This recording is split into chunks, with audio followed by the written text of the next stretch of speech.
இது என் டைரியின் பக்கத்தில் ஒரு மௌனமான ஒப்புதல்.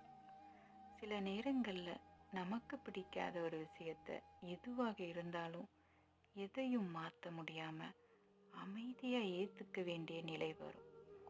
எதையும் சரி செய்ய முடியாத அந்த நேரத்தில் சந்தோஷமாக இருக்கணும் இல்லை, எப்படியாவது ஒரு புன்னகையை போட்டு அதை கடக்க வேண்டியதுதான். அந்த புன்னகை உண்மையா போலியா அது முக்கியம் இல்லை.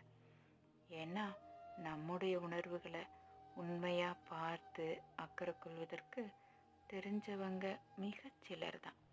அதனால்தான் எதையும் எதிர்பார்க்காம மௌனமாக ஏற்றுக்கிட்டு நிம்மதிக்காக ஒரு சிரிப்போட முன்னே போனாலே போதும். இது என் மனசு மௌனமாக சொல்லிக்கிட்டு இருந்ததை இப்போது வார்த்தைகளில் உங்களோடு பகிர்ந்துக்கிறேன்.